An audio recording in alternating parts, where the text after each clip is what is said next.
A fetish. That's all she is. The only reason this stray is sitting at the family table is because my brother's got a fetish, not a wife. Chase said it loud. Glass up. Grin wide.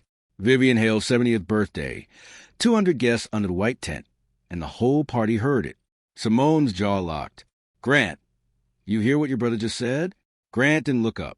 Just let it go. Simone, let it go. Let it go. He just called me a fetish in front of your entire family.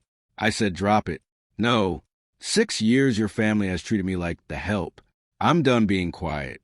Grant stood up, his hand cracked across her face. The sound split the vineyard like a gunshot. 200 guests. Not one mouth opened. Chase laughed. Guess the stray finally learned its place. But what none of them knew was this. In less than 2 hours, Simone's name would be on every screen in the country, and every single person under that tent would choke on their wine. Let me take you back to the beginning, because how Simone got to that table, that's the real story. Now let me take you back. Before the slap, before the handprint, before 200 forks froze in the air. Let me tell you how Simone Carter ended up at that table in the first place. Hale Crest Vineyards sat on 90 acres of Napa Valley hillside. Rows of old vines, stone walls, a long cypress line drive that climbed up to a mansion the color of warm sand. A wine dynasty 3 generations deep, built on old money and even older arrogance. Every 5th of August, the Hales threw a party for Vivian Hale's birthday. This year was her 70th. A glass marquee on the lawn, a string quartet, a chef flown in from the city, crystal everywhere. American flags lining the drive, because the Hales like the country to know they own a piece of it. About 200 guests showed up that evening. Vineyard heirs, a state senator, 2 judges, an investor or 2. Almost every face was white. Almost every handshake came with a last name that had owned land in that valley for 100 years. And then there was Simone. Simone Carter, black woman, late 30s. Wore a deep emerald dress and her grandmother's pearl studs.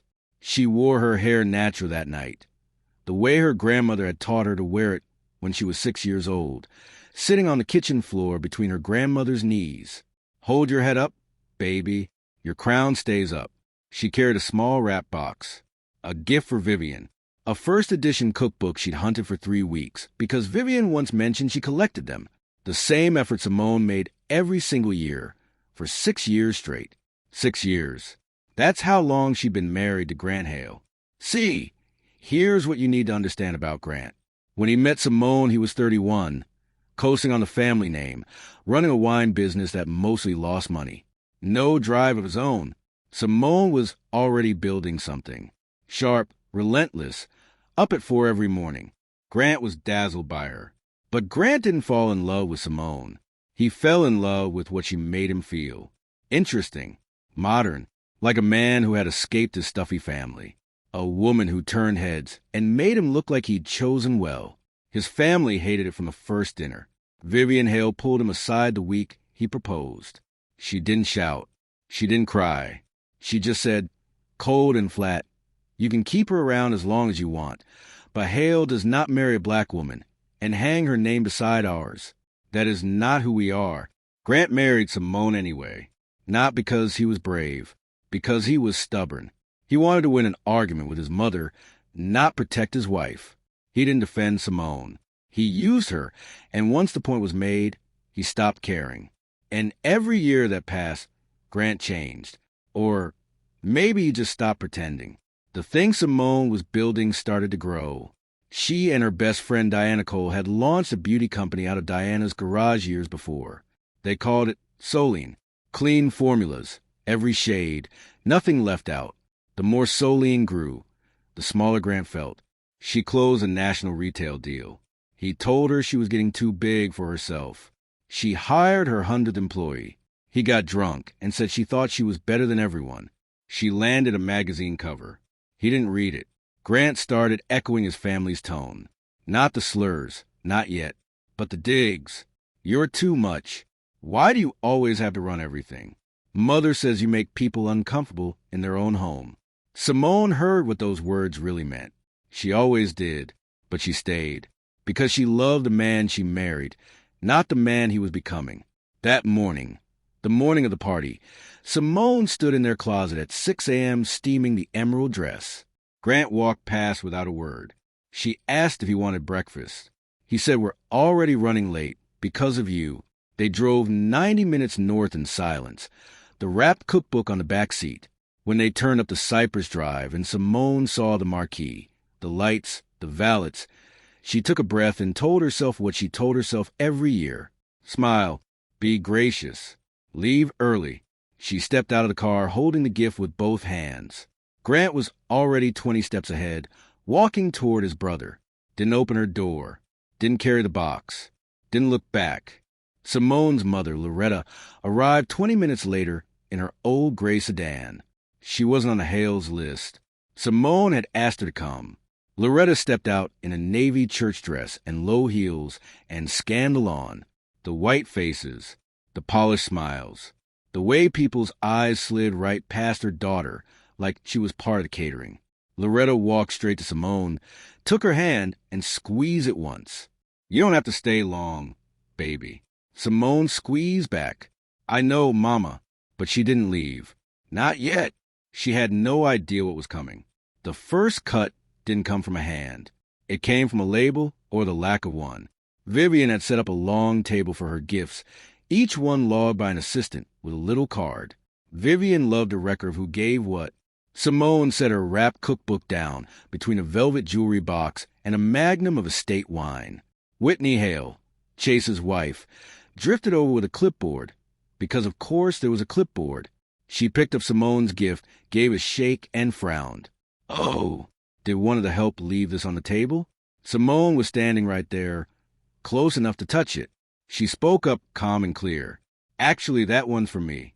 It's a first edition. Vivian collects them." Whitney turned, looked Simone up and down, slow, then smiled. The kind of smile with teeth and no warmth. "Oh, how exotic of you." Two women behind her laughed. Not loud, just enough. Simone felt the heat crawl up her neck, but she didn't react. She never reacted. 6 years of practice. Loretta watched from a chair near the rose hedge, hands folded in her lap, jaw tight. She didn't move, not because she didn't want to, but because Simone had asked her not to.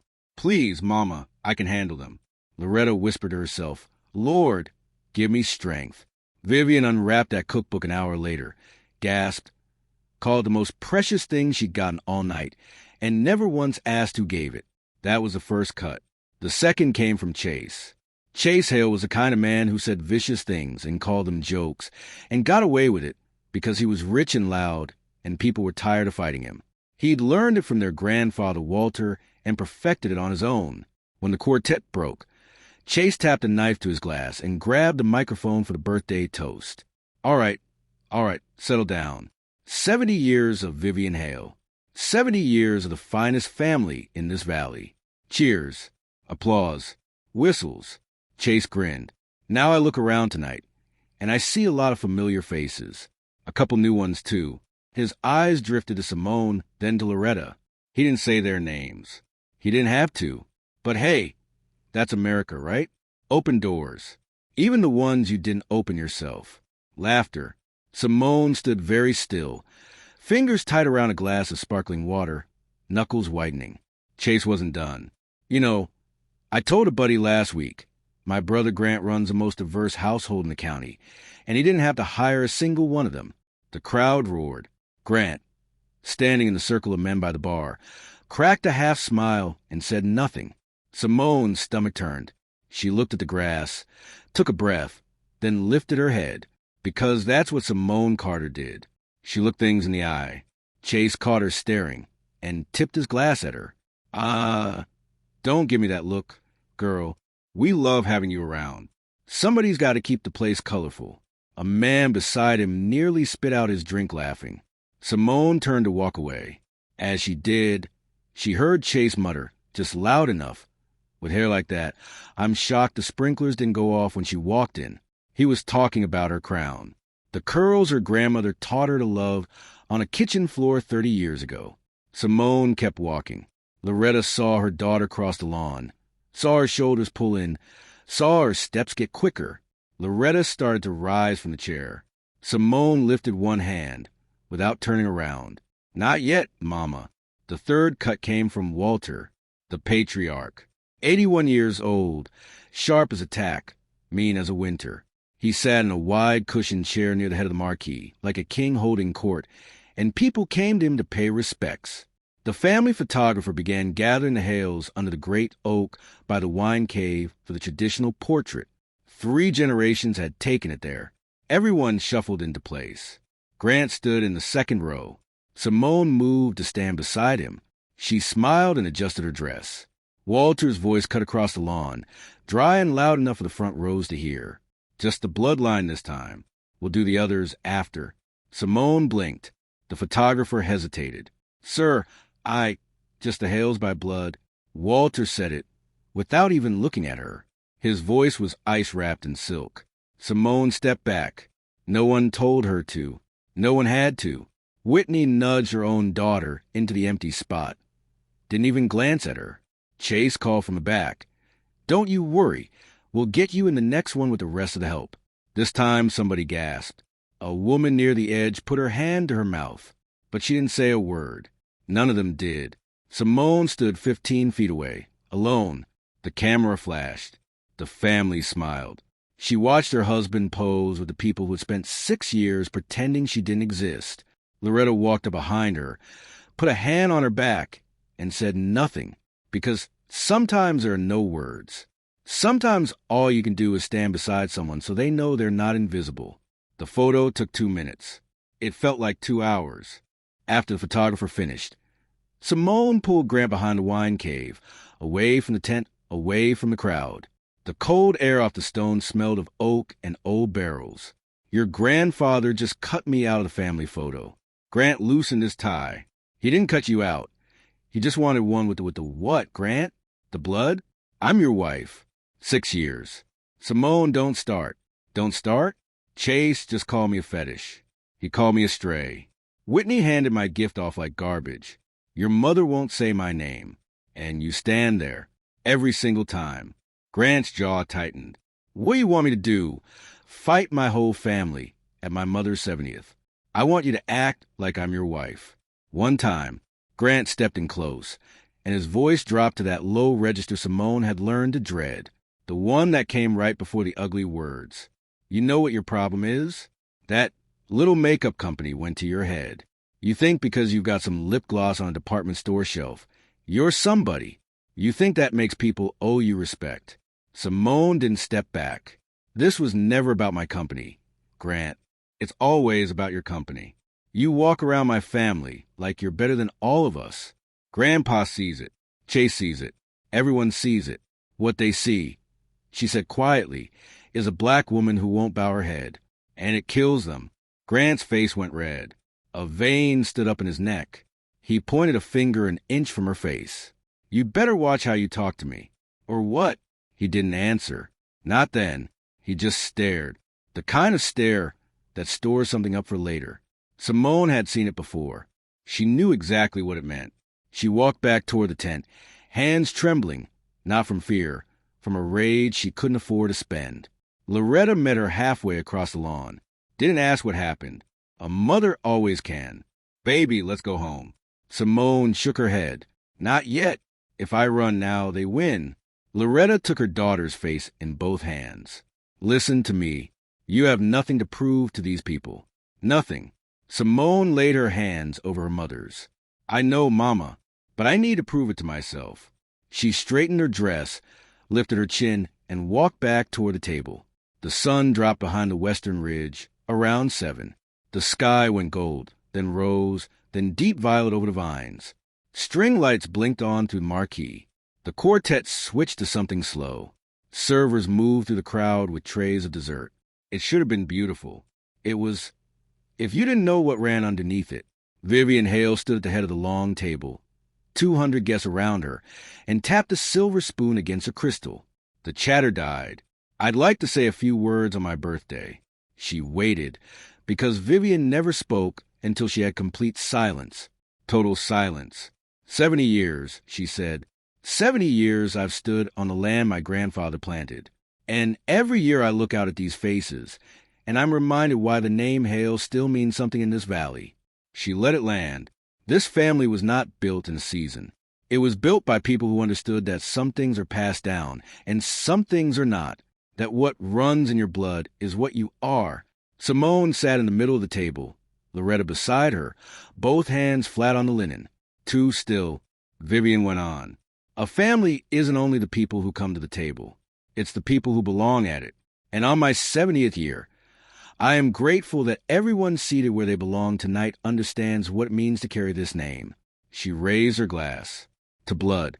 To legacy. To keeping this family exactly what it has always been. The table erupted. Crystal clinked. Here, here. To the Hales. Chase hooped. Grant raised his glass. Whitney dabbed a dry eye. Simone didn't move. Her glass sat untouched. Her eyes locked on Vivian. Loretta reached under the table and laid her hand over her daughter's. A silent plea. Don't. Not here. Not now. But Simone had hit a wall. 6 years of walls. And this one was the last. She stood up. The chair scraped the stone patio. The sound cut through the clinking, like a needle dragged across a record. Heads turned. Conversation stopped mid-word. Simone's voice came out level, clear. The voice of a woman who had stared down boardrooms full of men who'd underestimated her. Vivian, I've come to this party every year for 6 years. Vivian lowered her glass. Her smile froze. 6 years I brought a gift. 6 years I dressed right and said please and thank you. 6 years I watched your sons make jokes about my skin and my hair and call it a toast. 6 years I stood 15 feet outside the family photo. 6 years I bit my tongue until it bled. The marquee went dead silent. Even the crickets seemed to stop. That toast you just made about blood and legacy and who belongs. Every person under this tent knows exactly who you meant. You meant me. You have always meant me. Vivian's jaw tightened. Simone, this is my birthday. This is not the time. It's never the time. That's the trick, isn't it? There's never a right moment for the black woman to speak. She's always too loud, too sharp, too sensitive. 6 years, Vivian. I gave this family 6 years of silence, and I am done. Chase slammed his palm on the table. Oh, here we go. Right on cue. The race card. Simone turned to him. The race card. You called me a fetish 2 hours ago. You called me a stray. You said I should keep the place colorful and joked about setting off the sprinklers. That's not a card, Chase. That's your whole deck, and you've been dealing it all night. Chase's face twisted. Watch your mouth, girl. Or what? You'll think up another one? Go ahead. You've been rehearsing them since I walked in. The table was frozen. Guests stared at their plates. A woman at the far end quietly set down her fork and looked toward the exit, down the table. A man named Theo Marsh, Grant's old college roommate, a quiet architect from Sacramento who'd come because Grant begged him to, sat with his hand pressed over his mouth, looking like a man trapped in a house that was on fire. Grant stood up. His chair didn't scrape. It flew backward and clattered on the stone. His face was dark red. The vein was back. That's enough. Simone. Simone turned to him, the man she'd loved for 6 years. The man who had never once stepped between her and his family's cruelty. Enough, Grant. I haven't even started. I said that's enough. Sit down. No, sit down. Make me. The words hung in the warm night air. Every pair of eyes at that table went from Simone to Grant, back to Simone, back to Grant. His hand came up fast. Open palm, full force, straight across her left cheek. The crack was so loud a man near the end dropped his glass, and red wine bled across the white tablecloth like a stain that would never come out. Simone's head snapped to the side. Her body swayed, but she didn't fall. Her hand rose slowly to her cheek. She felt the heat radiating through her fingers. She tasted copper in her mouth. She turned back to face Grant, slowly, 1 inch at a time, her eyes locked on his. She didn't scream, didn't cry, didn't beg. She just looked at him. And in that look was every dinner she'd hosted for his family, every insult she'd swallowed. Every night she cried in the shower with the water running so he wouldn't hear. 200 guests sat frozen, forks midair, mouths open. Not one word. Not one hand raised. Not one chair pushed back. Vivian was the first to move. She set down her glass and said, not to Grant, but to the table, let's all just take a breath. Everyone. Not, are you all right? Not, Grant, what did you just do? Just take a breath. Manage the scene. Protect the name. Chase leaned back in his chair. She provoked him. We all saw it. Whitney pulled out her phone. Not call anyone. To record. She aimed the camera at Simone, at the black woman with a handprint rising on her face. Not the man who'd put it there. A few guests shifted. One older man closed his eyes and shook his head. But he stayed in his seat. They all stayed in their seats. All except one. Theo Marsh was on his feet, pale, his napkin sliding to floor. Grant, man, what is wrong with you? He didn't get further. Loretta was already up. She crossed her daughter in 4 steps and took Simone's hand, gently, firmly, the way you hold something precious that's been cracked. We're leaving. Right now. Simone didn't resist. She let her mother lead her away from the table, away from the lights, away from the vines and the flags and the music. Grant called after them. Go ahead. Run. You were never one of us. Chase raised his glass. Don't let the gate hit you, girl. Loretta didn't turn around. Neither did Simone. Their heels crunched down the gravel drive while the party slowly, sickeningly, resumed behind them. The quartet started again. Glasses clinked, as if nothing had happened. 200 people. 200 people watched a man slap his wife at a birthday party, and not one of them stood up. Not one. Now be honest with yourself. If you'd been sitting at that table, glass in your hand, would you have said something? Or would you have just kept sipping your wine? They got in the gray sedan. Loretta drove. Simone sat in the passenger seat, hands folded in her lap. A tear slid down her cheek and dropped onto the emerald dress. She didn't wipe it. They drove 10 minutes through the dark valley, vines black on either side, stars sharp overhead. Simone's phone buzzed. Then again, then 5 times in a row. She ignored it. Loretta glanced at the lighting screen. Baby, your phone. Simone stared out at the dark. I don't want to talk to anyone. The phone buzzed again, then started ringing. The caller ID read Diana Cole. Loretta looked at the road, then her daughter, then the phone. Sweetheart, that's the 9th time it's gone off. Simone finally looked down. A wall of text from Diana. Capital letters. Exclamation points. For missed calls. Simone, where are you? Turn on the news right now. Answer your phone. It went through. The whole country is watching. Simone's breath caught. Loretta pulled the sedan onto the gravel shoulder. Headlights pointed into nothing. Engine still running. Read those messages. Simone. Simone scrolled. Then she saw the link. A live broadcast from BNC, the business news channel. She tapped it. The screen loaded. Bright studio. A glossy anchor desk. Lauren Brooks, the network's lead business anchor. Sitting straight, a graphic glowing over her shoulder. Tonight, we are breaking what may be the deal of the year.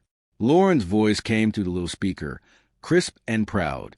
Meridian Luxury Group has confirmed it is acquiring a 50% stake in the beauty house Soline, in a deal valuing the company at $500 million. Simone stopped breathing. And here is what makes this historic. Soline was built 6 years ago, out of a garage, by 2 women who had held on to joint ownership the entire way, Diana Cole and Simone Carter, which means as of tonight, Simone Carter becomes one of the only black women in this country to independently own half of a $500 million empire, a company she built from absolutely nothing. A photo filled the screen. Simone in a charcoal suit, arms crossed, the Soline logo glowing behind her. Then a reel.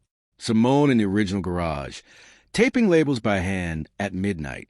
Simone walking a retail floor, staff trailing her. Simone on a magazine cover, eyes sharp, chin up, crown out. 6 years of work compressed into 90 seconds. Loretta's hand flew to her mouth. Tears spilled down her cheeks before she could even speak. She grabbed her daughter's arm and squeezed. Baby, that's you. Simone stared at the screen. The woman in that segment looked powerful, confident, unbreakable. Simone touched her own cheek, still hot. still swelling from Grant's hand, and looked at that woman on the screen, and for 1 second she couldn't connect the two. But they were the same woman. They had always been the same woman. Her phone rang. Diana. Simone. Oh my God. Where you? The whole country just heard your name. Every outlet is running it. You're #1 on every platform right now. Simone's voice cracked, just barely. Diana. Something happened tonight. What? What happened? Not now. I'll tell you everything. But I need to make a call first. She hung up, sat still for 5 seconds, then dialed the Napa County Sheriff's Office. I'd like to report a domestic assault. Now let me take you back up the Cypress Drive to Hale Crest, because what happened there in the next 15 minutes is something that family will never live down. The great room of the Hale mansion had a screen that dropped from the ceiling, the kind they used for the birthday slideshow. Earlier that night, it had cycled photos of Vivian through the decades. Background charm. But someone had switched the input to the cable feed and walked away. Maybe by accident. Maybe not. It didn't matter. What mattered was what was on that screen. Simone Carter's face. 10 feet tall. BNC's banner glowing beneath it. $500 million deal. Co-founder. Half-owner. A nephew noticed first, drifting through with a plate of cake. He stopped, squinted, then called toward the patio doors. Y'all might want to come see this. People trickled in. 2, then 5, then everyone. The reel was still playing. Simone in the garage. Simone on the cover. Simone shaking hands with the Meridian executives. Her name in gold across the bottom of the screen. Simone Carter, co-founder and half-owner. Solene, $500 million. Chase was the first Hale through the door, beer halfway to his mouth. It stayed there, frozen. Whitney came in behind him and went white. Walter rolled his chair in, and that hard old face that had never once flinched in 81 years went slack. Grant pushed through last.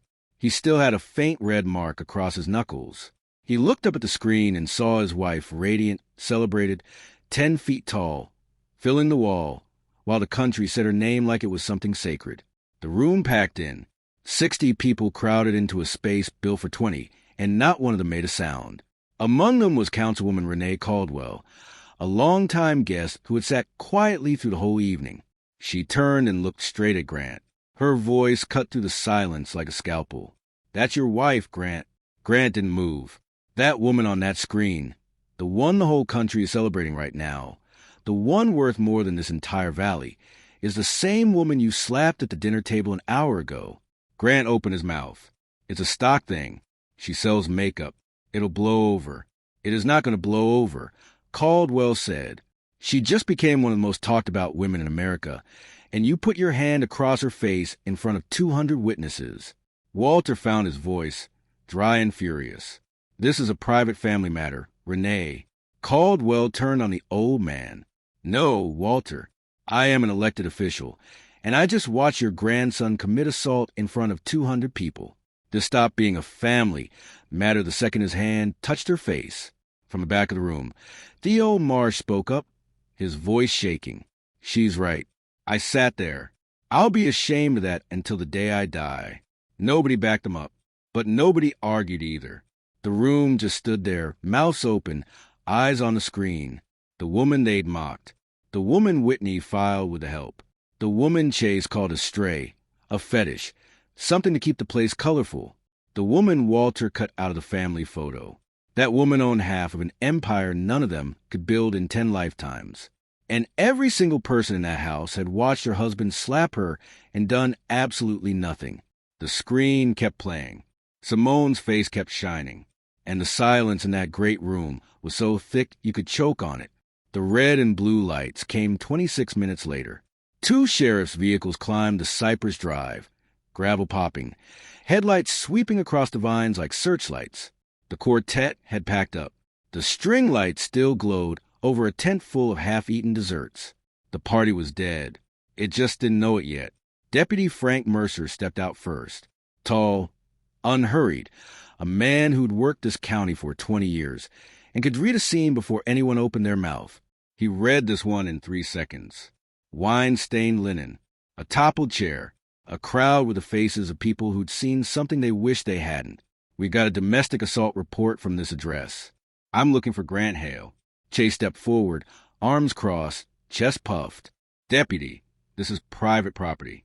Whatever you heard, it was a misunderstanding. Mercer didn't even look at him. Sir, I'm not talking to you. I'm looking for Grant Hale. Grant came out from the great room, hands in his pockets. He'd splashed water on his face and changed his shirt, like that mattered. That's me. Look, officer, I don't know what my wife told you, but she humiliated my family in front of everyone. I barely touched her. Mercer pulled a notepad from his chest pocket. Mr. Hale, walk me through exactly what happened tonight. Nothing happened. She got worked up. I calmed her down. You calmed her down. How? Grant hesitated. 1 second too long. She was yelling. And I did you strike your wife, Mr. Hale? It wasn't like that. Mercer turned to the crowd. I need witnesses. Anyone willing to give a statement about what they saw tonight, please stay. Everyone else, off the property. Most of the Hales clammed up, eyes on the ground, mumbling. I didn't really see. It happened so fast. I was inside. 6 years of silence doesn't break just because a deputy shows up, but Councilwoman Caldwell walked straight to Mercer. I'll give a full statement. I saw the entire thing. Theo Marsh stepped up beside her. So did I. All of it. An older couple from the next estate followed. We saw it too. Then came the evidence nobody expected. Mercer scanned the crowd. Does anyone have video of the incident? Silence. Shuffling feet. Then a small voice from the back. Aunt Whitney does. It was Hannah Hale, Chase and Whitney's 15-year-old daughter, sitting on the arm of the sofa, phone in her lap, jaw set. She pointed straight at her mother. She recorded the whole thing. I watched her do it. Whitney's face drained. I was just, ma'am, said Mercer. I need to see that phone. Whitney looked at Chase. Chase looked at Walter. Walter looked at the floor. Ma'am, the phone. Whitney unlocked it with trembling fingers and handed it over. Mercer pressed play. The screen showed Simone standing at the table, speaking. Then Grant rising. Then the slap. Clear. Loud. Undeniable. The camera never wavered. Whitney had held it dead steady. She'd been filming Simone like a hunter framing a target. Instead, she'd filmed the crime. Mercer passed the phone to his partner. Bag that is evidence. He turned back. Grant Hale, you're under arrest for domestic assault. Turn around and put your hands behind your back. Grant's mouth fell open. You can't. This is my family's property. My grandfather turned around, Mr. Hale. The cuffs clicked. One wrist, then the other, a small sound. But it echoed across that great room like a church bell. Chase charged forward. I'm calling our attorney. You can't just, sir, said Mercer without raising his voice. Step back, or you'll be riding along with him. Chase stopped. Walter gripped the armrest of his wheelchair, staring at nothing. Vivian sank onto a settee, not from grief, from humiliation, hands over her face, not to weep, but to hide. The senator was watching. The councilwoman was watching. The world she'd guarded for 70 years was coming apart in her own great room. Grant was walked out across the lawn, past the gift table, past the dark dance floor, past the oak tree where the family photo had been taken without her. Before Mercer guided him into the car, Grant turned his head. His last words went to no one and everyone. This is her fault. She humiliated me. Mercer paused at the open door and looked him dead in the eye. Son, you humiliated yourself. The door shut. The car rolled down the Cypress Drive, red and blue fading between the vines until it was gone. The video hit the internet before Grant's mugshot was even taken. Someone at the party, no one ever confirmed who, had airdropped Whitney's footage to their own phone before the deputies bagged it. By midnight, it was everywhere. The clip was 38 seconds long. That's all it took. 38 seconds of a man slapping his wife at a birthday party. 38 seconds of 200 people doing nothing. 38 seconds that set the entire country on fire. By sunrise, it had 8 million views. By noon the next day, 25. By the end of the week, the number stopped matching. Everyone had seen it. Everyone. The headline wrote itself. Every outlet ran a version of the same story. Newly minted $500 million found her assaulted by husband at family party on the very night her historic deal went public. The irony was too sharp, too perfect, too painful to ignore. Then came the hashtag, Stand with Simone. It started trending at 6 a.m. and didn't quit for 12 days. Survivors shared it. Civil rights groups shared it. 2 governors shared it. By Wednesday, it had been posted over 5 million times. Soline's accounts went quiet for a day, then posted one black square with a single line, "We stand with our founder." The brand sales doubled in 72 hours.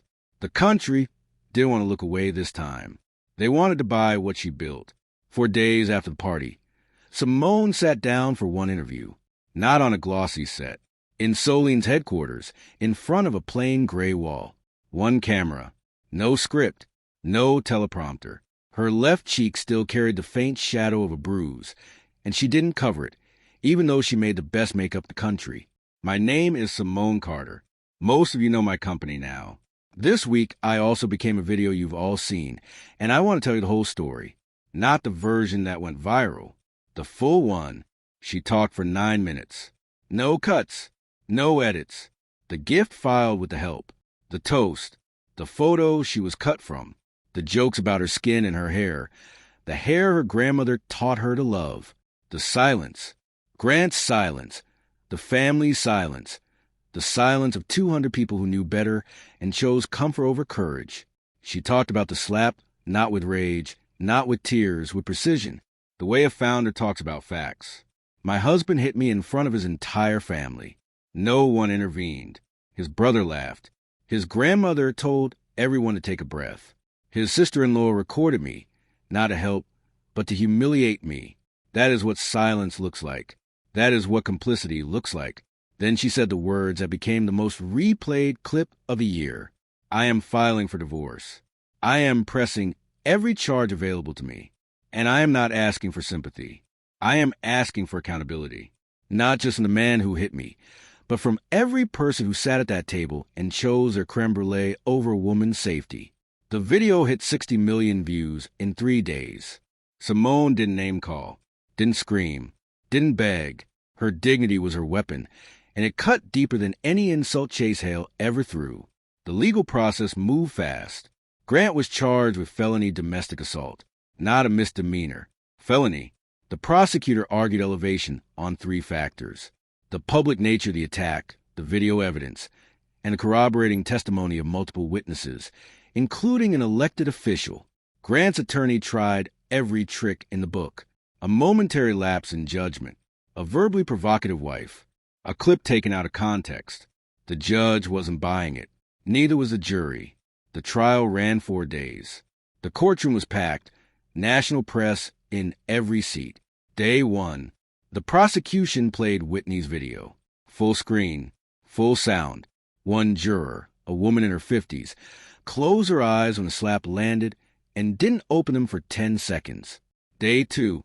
Simone took the stand in a navy suit and no jewelry, and answered every question the way she ran a meeting. Calm, exact, devastating. The defense tried to rattle her. Isn't it true you were shouting at your husband's family? Isn't it true you provoked the altercation? Simone looked at the attorney. I stood up at a dinner table and told the truth. If that's a provocation, then half the people in this room are guilty. Her brother Marcus, who had flown in from Atlanta and sat in the front row every single day, pressed a hand over his mouth. Loretta squeezed his arm. Day 3. Grant took the stand, coached to show remorse, say the right words. It lasted 12 minutes. Under cross-examination, the prosecutor asked one simple question. Mr. Hale, do you believe your wife belongs in your family? Grant paused. Too long. My family has certain traditions. And yes or no, Mr. Hale, does your wife belong in your family?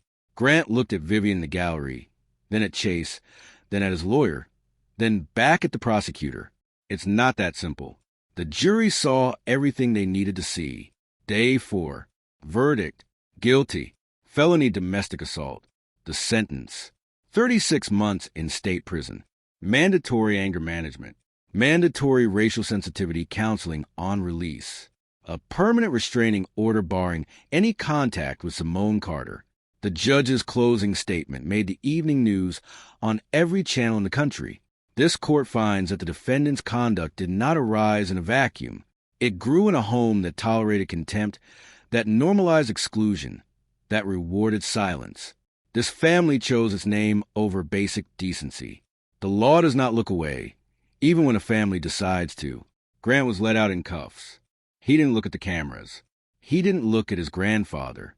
He looked at the floor. The same floor Simone had stared at for 6 years. The Hales did not survive the aftermath.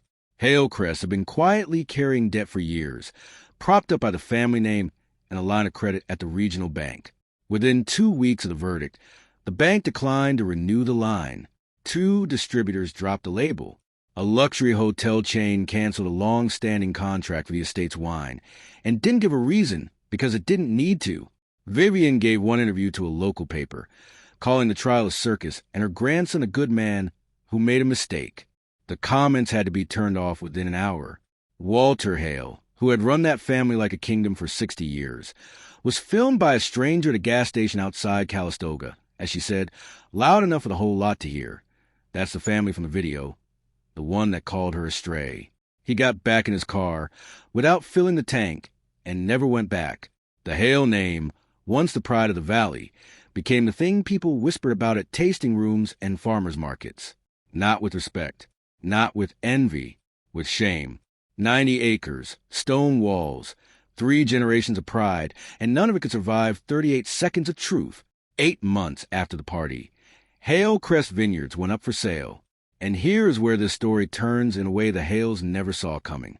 Because the buyer was Solene. Simone didn't bid in person. She didn't have to.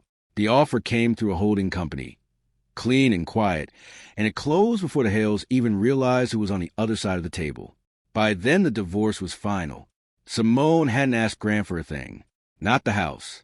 Not $1 of Hale money. Not an inch of their name. She walked away clean.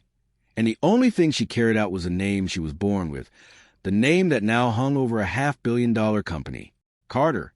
She bought the estate with her own money, her half of her own empire. 1 year and 1 month after Grant Hale's hand cracked across her face under that white tent, Simone Carter stood on the lawn at Hale Crest again, except it wasn't Hale Crest anymore. The sign at the top of the Cypress Drive read Carter House. The vines were still there, heavy and green. The great oak still stood, but the marquee was different now, and so were the guests. Solene had turned the estate into the home of the Carter Initiative, a foundation that gave legal aid, career training, and emergency housing to women leaving abusive homes. In its first 4 months, it had helped over 300 women, and the waiting list was 3 times that. The Wine Cave, the one Simone had been dragged behind to be told she didn't belong, was now a quiet library where women came to rebuild their resumes. And the oak tree she'd been cut out of the photo beneath, that's where they took the graduation portraits now. Every woman in the center of the frame. Nobody at the edge. Simone moved the crowd in a cream suit and her grandmother's pearls. The same stud she'd worn the night she was slapped, her hair out, her crown up. Loretta sat near the rose hedge in her good church dress, watching her daughter, a glass of sweet tea going warm in her hand because she kept forgetting to drink it. Marcus stood beside their mother, grinning like a man who'd waited his whole life for this. Diana Cole was at the podium testing the microphone, the same friend who'd built a company in a garage with Simone and never once let go of her half. And in the third row sat Hannah Hale, 17 now.